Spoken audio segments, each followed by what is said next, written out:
Ladies and gentlemen, if I could have your attention, please. If I could kindly ask everyone to take a moment to find a seat. You'll be able to see the family at the end of the service. If I can kindly ask everyone to please be seated. In just a moment, we're going to begin the funeral service of Mrs. Irmgard Reuter. For those of you who are here, please take a moment to be sure that your cell phones have been turned off. And we welcome those of you who are joining us online. Earlier this morning, we performed the ancient ceremony of Kriya, of tearing of the ribbon. And at this time, we call Marguerite O'Connor to begin the sacred funeral ceremony.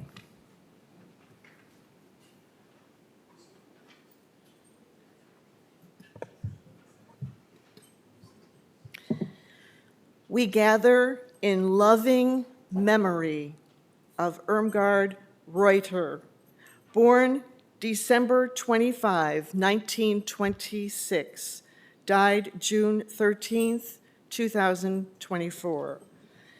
It is my sad honor to welcome you as we come together to celebrate the life and mourn the loss of Irmgard.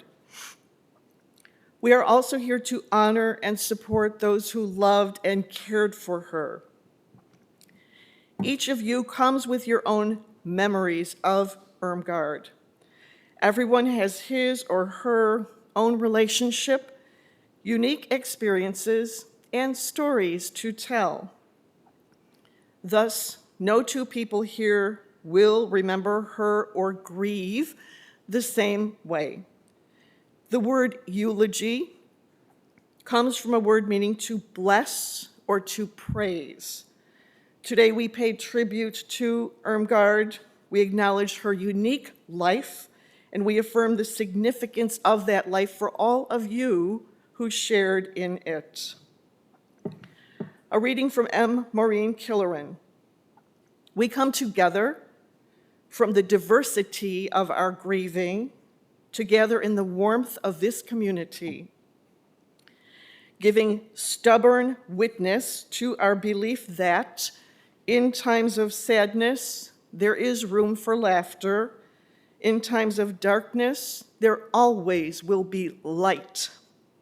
May we hold fast to the conviction that what we do with our lives matters, and that a caring world is possible after all. Irmgard Reuter, née Hösl, age 97, of Evanston, beloved wife of the late Fritz Reuter Jr., loving mother of Angie, married to Michael Berman, Michael, married to Anne Reuter, Gabi, married to Duran Tidhar, Monica Reuter, and the late Robert Jorgensen. Proud grandmother of Christina Moreno, married to Jason, Ross, married to Sarah Berman, Todd, married to Alyssa Berman, Ariel, Alexandra, and the late Noah. Cherished great-grandmother of Christian, Elle, Sydney, Romy, and Fern. Dear sister of the late Rudolph Hösl and the late Gertrude, married to the late Walter Joachim. Dear sister-in-law of the late Gunther, married to Marcia Reuter, and the late Renata, married to the late Manfred Fricke.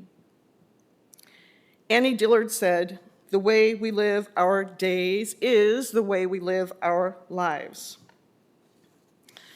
I share reflections from daughters Angie and Gabi. A master seamstress, Irmgard grew up in Germany during World War II. Her ancestors were tailors and artists. She played soccer as a child. She enjoyed playing and watching sports, as well as soap operas. She had many skills, such as wallpapering, painting, and upholstering, and she made others feel that there were no limits on what they also could do. She made wedding dresses, bridesmaid and flower girl dresses, prom dresses, bat mitzvah dresses, doll clothes, and amazing Halloween costumes. She overcame many obstacles. She was very inclusive and a great listener. Gabi was 13 when she saw a wedding dress that she loved. Irmgard bought the pattern and made the dress 17 years later. Because she was a wonderful teacher, other family members built on this foundation and pursued fashion and textile design and jewelry design professions. Irmgard was totally into family and willingly stepped up whenever needed. Family members describe her as strong, stubborn, wonderful, patient, resilient, loving, accepting, and nurturing. She adored her grandchildren. Thank you, Angie and Gabi, for sharing that tribute. Monica has written the following in memory of her mother. It's hard to summarize the many wonderful things about my mom. She was always there for every one of us and would enjoy hearing all the tales of our lives. She was extremely proud of all of her grandchildren, their accomplishments, and the fact that they all had their college degrees. She was stoic beyond words, always fine, even when she wasn't, due to being sick or a life event, and she never complained. She had the utmost faith and confidence that her children would take care of everything and anything that we deemed unacceptable. Mom had a love of flowers in one of the most envied gardens in the neighborhood on Sherwin. Orchids were one of her favorites, and even not being able to enjoy going to the orchid show at the Botanic Gardens or Hauserman's Orchids, she would enjoy the photos I would share with her of my orchids and flowers. She had an amazing green thumb, and I would often ask her, "What's your trick?" She would say, "I fussed over my plants too much." And she was right. She also had a repertoire of cakes that she made effortlessly, and they were loved by many of us, but not so easy to replicate in taste to hers. Fortunately, I have been successful with some, will continue to try the others, and will be able to pass the recipes on to my daughter. She was beyond instrumental in helping me raise my daughter, Alexandra. Always available to watch her when I had to work or get called in the wee hours of the night. On my weekly visits to see my mom, she would always want to hear about what was going on with everyone and would be over the moon with her Starbucks caramel ribbon crunch that I would bring her. Her eyes would light up and she would get a big smile on her face and would often finish it before I left. Mom, you will be extremely missed and honored in many ways for the years to come. Go be at peace and rest now. You deserve it, Monica. Thank you, Monica. I invite Christina to share her memories in tribute to her grandmother. Christina?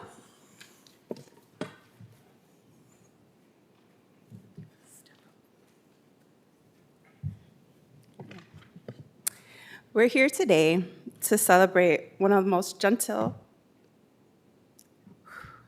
and strong female influencers in my life. Growing up, my friends would ask me, "What's an OMI?" A nice acronym I used to say was, "She's an outstanding mother indeed." Omi, or Irmgard Reuter, was a household name brand. Omi fed us love and smiles in the morning. Afternoon lunches were on the terrace outside on Sherwin, sometimes on the screen porch, where we would catnap with her, or on the white fabric couch in the living room, where I'm sure we all added our drools to as children. At dinner time, Omi taught etiquette and manners, bowing our heads in prayer of gratitude. Around the dinner table, we would celebrate life's daily accomplishments. No matter how big or small they were, she listened to you, and you were celebrated. She was so proud of her family. Then, right after dinner, cleanup.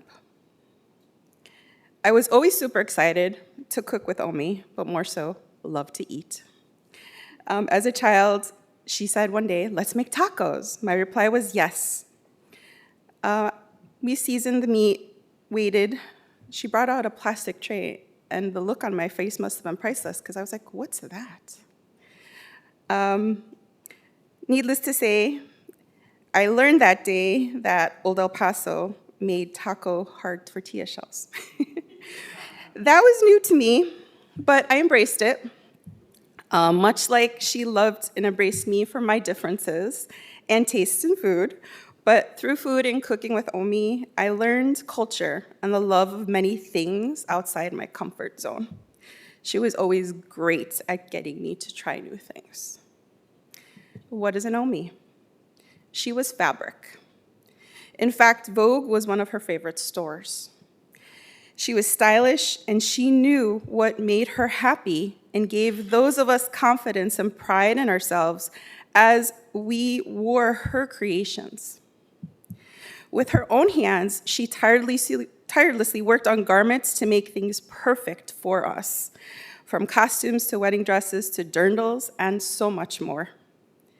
She was the fabric among us that was strong, and she connected all of us together. If something tore, she helped mend it. I feel that she developed this game we used to call pins and needles. She would say, "Oh, I dropped another one." And I would endlessly search on the floor, carpet, underneath her plastic mat, the seat cushions. I got really good at finding her pins and needles under her sewing machine. Every time I would find one, I would say, "Here it is," and she would smile proudly. What is an Omi? Well, my Omi had moxie, and she was a hottie. She was always well put together and so proud and beautiful as a woman. Really, to me, that meant a lot. She thrived on routine of taking care of herself. She weekly got her hair and nails done and did so for most of her lifetime. That's quite a dedication. She always looked fabulous and was always picture ready with her dazzling smile. In 97 years, she showed us in all of her pictures here, and she taught me about smiling and having the courage to always move forward and enjoy life. I'm proud to say my Omi had her own sewing business. She was the influencer to many of her family members, empowering them to begin their own businesses. That was amazing for me to see and witness, as generations will be entrepreneurs and following in her footsteps. In her passion for her work, she taught me about self-purpose and finding what you are good at and not being afraid to show others your talents. What is an Omi? Well, my Omi never learned to drive. We all drove her around doing her weekly shopping at one time or another to Carrot Top, the German store, Jewel, or wherever. And secretly, that was her time to connect with you in the car rides and in the stores and just be in her presence. It was all our special time with our Omi. Sometimes, it was quiet time, but that was okay because we still had our quiet, peaceful time together. Omi, you will be missed.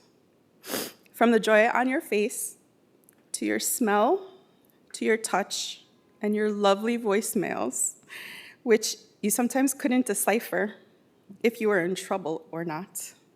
She would say, "Chris, it's Omi. Call me back." Dun, dun, dun. You never knew if you were in trouble or not. Thank you, Omi, for sharing all of your special gifts. You taught me so much. They are forever treasured in my heart. I will pass them on to my family as I honor you and the legacy of what it means to be an Omi.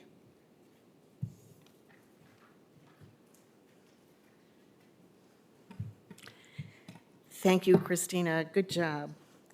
Grandson Ross also recalls special times with Omi, including Saturday errands, going to the nail salon, Vogue, the German grocery store. She was an ambassador for the household, modeling behavior rather than giving advice. Irmgard was grounded, level, and seemed unfazed by things that happened. She rarely cried and often laughed. There were interesting things to explore in her home: National Geographic magazines, encyclopedias, and Friday family dinners were fabulous. Next, memories from Todd, grandson. Here are some of my thoughts and memories about my grandmother. Omi was strong, probably the strongest woman I've ever known. Her strength was not what you would think of as traditional strength. Her strength lay in her ability to be endlessly resilient. She was steadfast, gentle, graceful. She had the strength to silently endure and to always be hopeful. I believe her strength arose from the adversity of growing up in a war. But wherever it came from, she carried that strength throughout her life. Omi was also a great listener.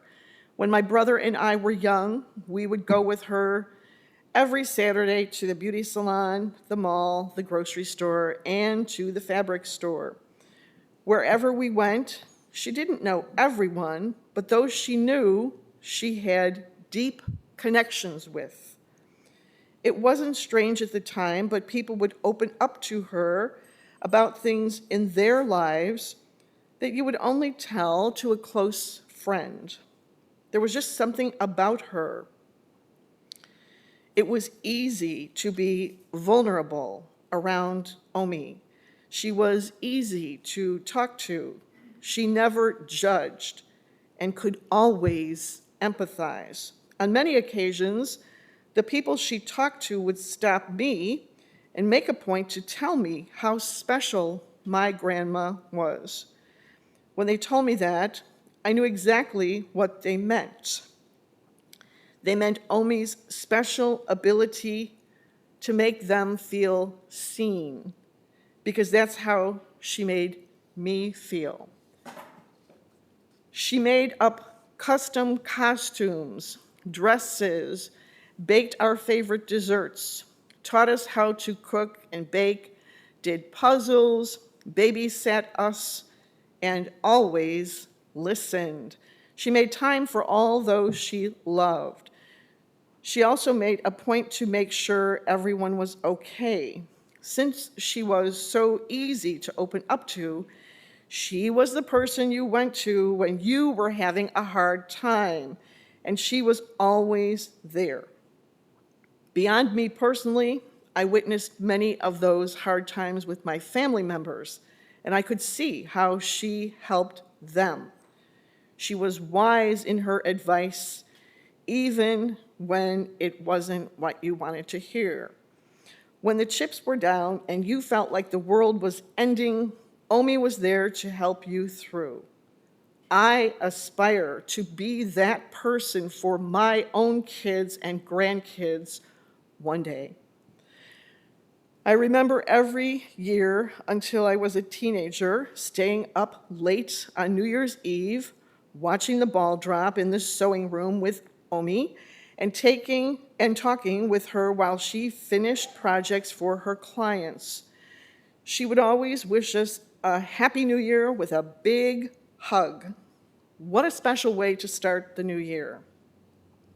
I remember watching the news with her every night when she would stay at our house when my parents went on vacations, and she would give me her commentary. I learned a lot about right and wrong, about compassion, and about considering many sides. She helped to shape my perception of the world.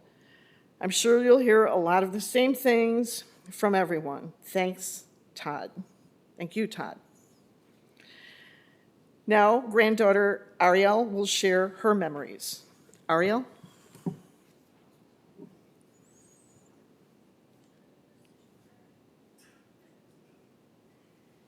Todd was right, because we definitely have a lot of overlaps today. Okay. Goodness.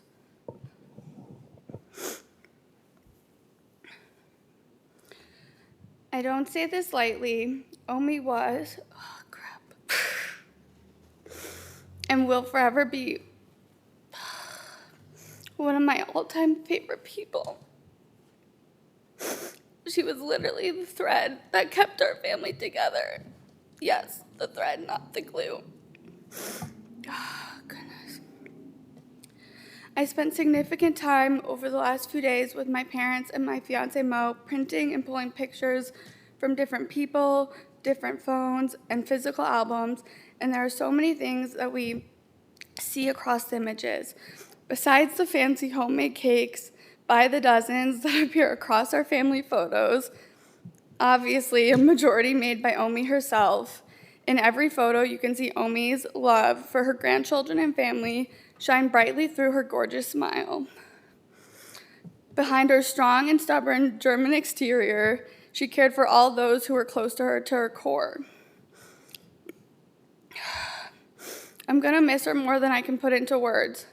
I spent so much time as a child sitting next to her in her sewing room by the sewing machine while she worked on items for clients or small projects that we came up with.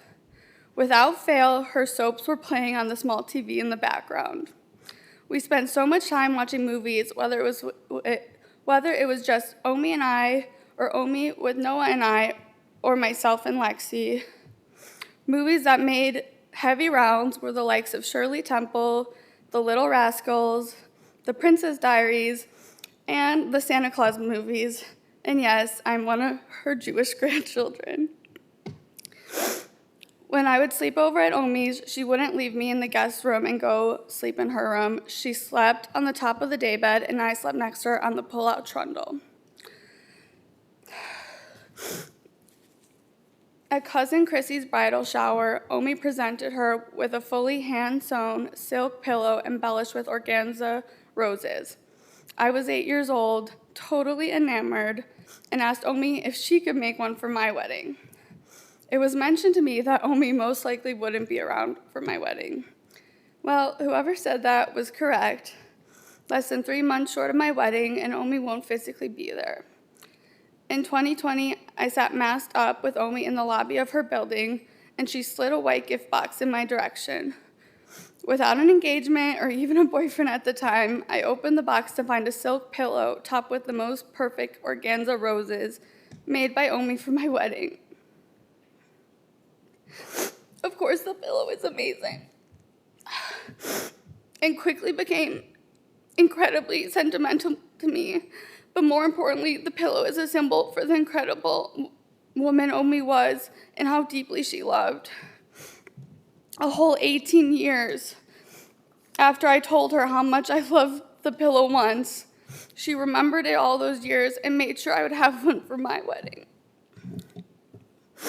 Omi made my bat mitzvah dress. She made my 8th grade graduation dress. She made my prom dress. I went to design school. She wanted to always hear about what I was working on. I worked in bridal accessories for almost 5 years. I didn't love it by any means, but Omi was always so excited to hear about and see pictures of what I was designing at work. There's no doubt that one of the things Omi was best known for, aside from her seamstress work, was her talented baking. The most amazing cakes from scratch.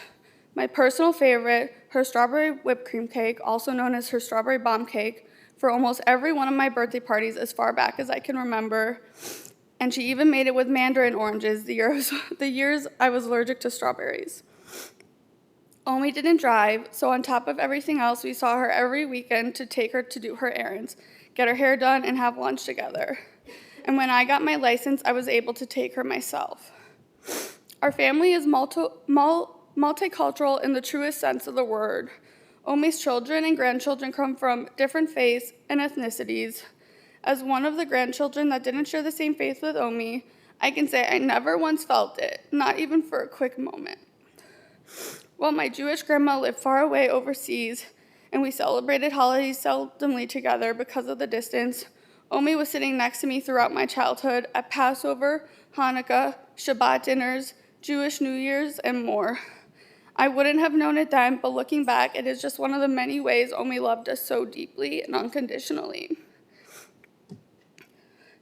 The older both Omi and I got, the sassier both of us got, and it was really fun. We had a very tongue-in-cheek relationship. At Omi's 90th birthday, I asked her what she has learned in 90 years. She replied with a giggle, "You have to work hard and don't trust men." The family loves animals, and Omi loved all of her furry grandchildren alongside her human grandchildren. I could be selfish and say it would have been nice to have Omi around even longer because it would have been nice for all of us. The comfort of her answering her phone and needing to yell so she could hear you because she never had her hearing aids in. The comfort of seeing her face light up when I came in to see her after coming back into town. I'm going to take the liberty to say, for us grandchildren of Omi, she was really the perfect grandma. I miss her so much already, even if I was prepared to say goodbye. But she is now with her bestie Eleanor, my uncle Robert, and my brother Noah, many other loved ones she had outlived, and if she feels like it, with Opa too. I could go on forever about so many things that make Omi the most special person and an even better grandma. Omi, we love you so much. Thank you for being the absolute best and filling our lives with the grandmotherly. Oh, gosh. Omi, we love you so much. Thank you for being the absolute best and filling all of our lives with the grandmotherly love so many people dream about. You will be missed beyond words can even describe. I'm so grateful for all the memories we have and how much fuller you have made all of our lives. Thank you.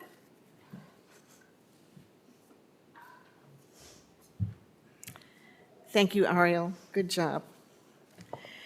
Next, I share a tribute from Alexandra, granddaughter. Omi was a woman of many talents and was a huge inspiration and a great role model. Growing up, I spent many days and nights at Omi and Opa's house. They were a huge help in raising me since my mom was a single parent, and I always knew I would have a place at Omi's house. No matter what I did with Omi, I always knew I was going to have fun. Every Saturday morning, I would go with her to the hair salon and sit with her while she got her hair done. Afterwards, we would go grocery shopping, to the German store, and out for lunch before going back up to her house. Every Sunday, I was with her in the kitchen, helping her bake for us to have coffee and cake in the afternoon.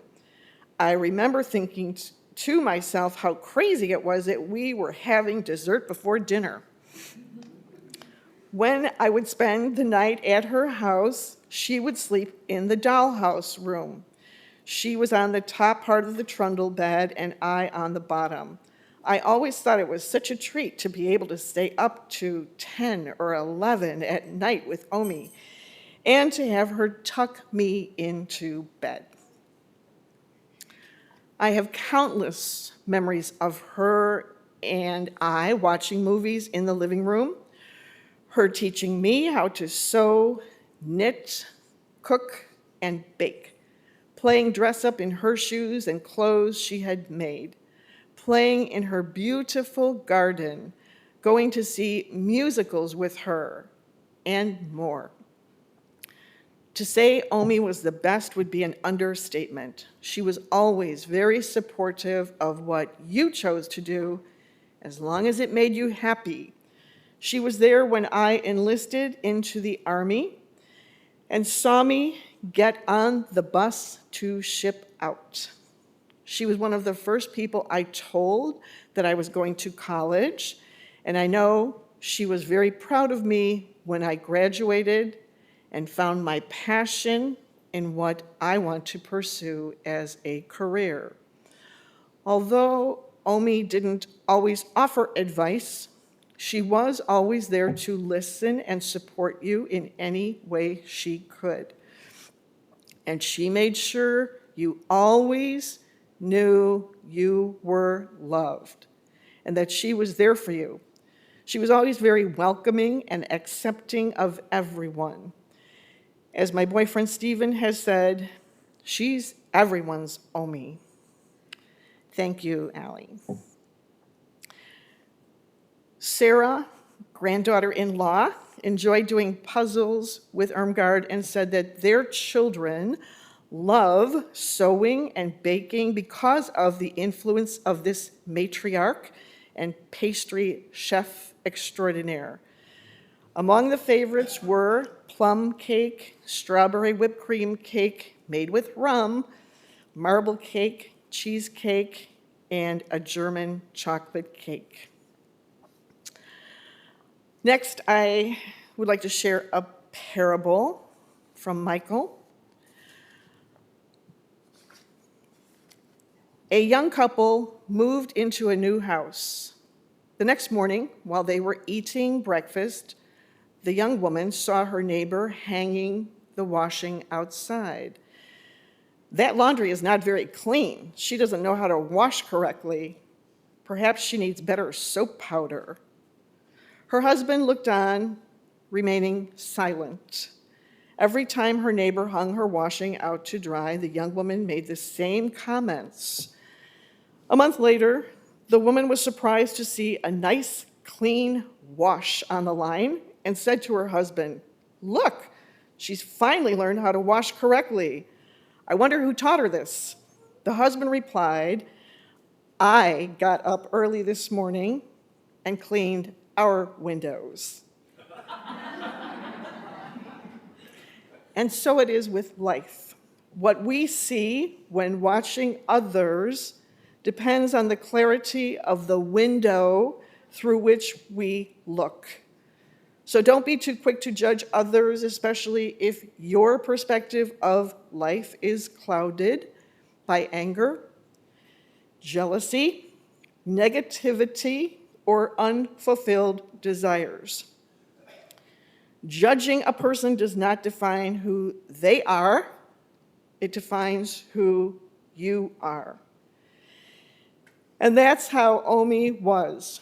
She accepted everyone, was non-judgmental, and always saw the good side in all of us and every person she met. Thank you, Michael. In the spirit of love and gratitude, our next reading, the 23rd Psalm, gives us the reason to continue and the courage to go on when we would sometimes rather give in. God taught us that when we go through challenging, difficult times, we are not alone. Psalm 23 speaks to that promise. "The Lord is my shepherd, I shall not want. He maketh me to lie down in green pastures. He leadeth me beside the still waters. He restoreth my soul. He guideth me in the straight paths for his name's sake. Yea, though I walk through the valley of the shadow of death, I will fear no evil, for thou art with me. Thy rod and thy staff, they comfort me. Thou preparest a table before me in the presence of mine enemies. Thou hast anointed my head with oil. My cup runneth over. Surely goodness and mercy shall follow me all the days of my life, and I will dwell in the house of the Lord forever. It has been said that when through one woman a little more love and goodness, a little more light and truth come into the world, then that woman's life has had meaning. I share the following poem as we try to navigate and cope with our loss of Irmgard. Life is but a stopping place, a pause in what's to be, a resting place along the road to sweet eternity. We all have different journeys, different paths along the way. We all were meant to learn some things, but never meant to stay. Our destination is a place far greater than we know. For some, the journey's quicker. For some, the journey's slow. And when the trek comes to an end, the mystery finally shown, we'll find an everlasting peace, the good Lord's plan made known. We feel sorrow because Irmgard is gone, but we rejoice because she lived, she loved, and she was loved. May your memories of Irmgard be a source of comfort, tears, laughter, and inspiration. I would like to share a reading entitled We Remember You by Sylvan Kamens and Jack Reamer. In the rising of the sun and in its going down, in the blowing of the wind and in the chill of winter, in the opening of the buds and in the rebirth of spring, in the blueness of the skies and with warmth of summer, in the rustling of the leaves and in the beauty of autumn, in all seasons, we remember you, Irmgard. We shall remember the times of joy. We shall remember the times of pain. We shall remember those quiet times of peace. And we shall remember the grief of parting. In all emotions, we remember you, Irmgard. For the examples lived among us, for the lessons taught and learned, for the concern felt about us, for the love shared with us. For all reasons, we remember you, Irmgard. Irmgard, so long as we live, you too shall live in that. You are a part of all who have known you. Alan Cohen said, appreciation is the highest form of prayer, for it acknowledges the presence of good wherever you shine the light of your thankful thoughts. An excerpt from a reading called When Tomorrow Starts Without Me by David Romano. When tomorrow starts without me, and I'm not here to see, if the sun should rise and find your eyes all filled with tears for me, I wish so much you wouldn't cry the way you did today while thinking of the many things we didn't get to say. I know how much you love me, as much as I love you. And each time you think of me, I know you'll miss me too. But when tomorrow starts without me, please try to understand that an angel came and called my name and took me by the hand. So when tomorrow starts without me, don't think we're far apart, for every time you think of me, I'm right here in your heart. What makes this funeral tribute sacred is the spirit of love and support that you bring to celebrate Irmgard's life and to share your compassion with her bereaved family and friends. We never get over the death of a loved one, but we do learn to reconcile the loss. We live on in the lives of those we imprint. We live on in the lives of those who love us. Pericles said, what you leave behind is not what is engraved in stone monuments, but what is woven into the lives of others. We will commit Irmgard's body back to the earth. We do so believing that death is a passage to eternal life. God, in your mercy and love, welcome Irmgard into your presence. Give her peace and rest. Comfort us in our sorrow. Let faith be our consolation and eternal life our hope. Irmgard, may your soul and the souls of all the faithful departed through the mercy of God rest in peace. Eternal rest grant unto her, O Lord, and may perpetual light shine upon her. In closing, may you use those gifts that you have received and pass on the love that has been given to you. On behalf of the family, I thank all of those who have been Irmgard's dedicated family, friends, and caregivers. And thanks to all of you for your many kindnesses, condolences, and your presence here with us today in the chapel and online. David will now lead us in prayer. David?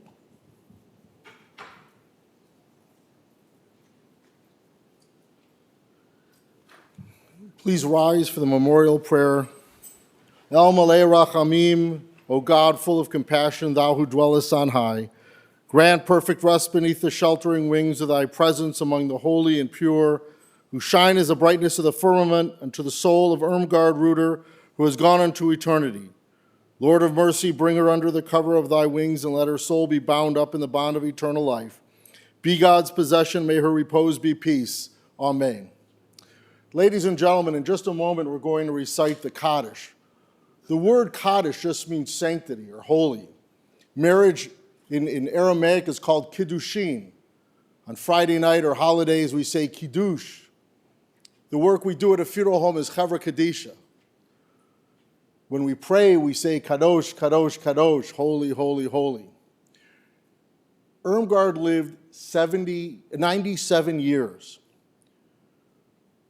The Kaddish was written in Aramaic, a common language of the Jews, which really was a group of adjectives about God.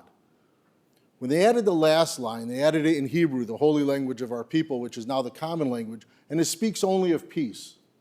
Shalom, which everyone knows, or maybe if you don't know, now you're going to find out, means hello, goodbye, and peace. But the root word is shalem, completeness. And after listening to all these eulogies and these stories, and the length of time that she had here on this earth, I think we can firmly say she had a complete, a peaceful life. We say together, Yitkadal v'yikadash shemei rabbah, v'alma divra chirutei v'amlich malchutei, v'chayechon u'v'yomechon u'v'chayei l'chol Beit Yisrael, ba'agala u'v'zman kariv v'imru amen. Yehei Shmei Rabba Mevorach Leolam Ulolmei Olmaya Yitbarach V'yishtabach V'yitpa'ar V'yitromam V'yitnaseh V'yitadar V'yitaleh V'yitalal Shmei D'Kudisha B'rechu Le'elam Min Kol Birchata V'shirata Tush B'chata V'nechamata Da'amiran B'alma V'imru Amen. Yehei Shlama Rabba Min Shemaya V'chayim Aleinu V'al Kol Yisrael V'imru Amen. Oseh shalom b'imromav, hu ya'aseh shalom, aleinu v'al kol Yisrael, b'imru amen. Please be seated. Ladies and gentlemen, everyone is invited to the North Chapel in a few moments to have a gathering, and you can visit with the family. Memorial contributions to the Chicago Botanic Garden would be appreciated. For those of you who are here, that information is on the service folder, and for those of you who are joining us via live stream, all that information is on the website. At this time, I ask everyone now to rise as we escort the casket of Irmgard Reuter from the chapel, and then we'll slowly walk into the other room. Please rise.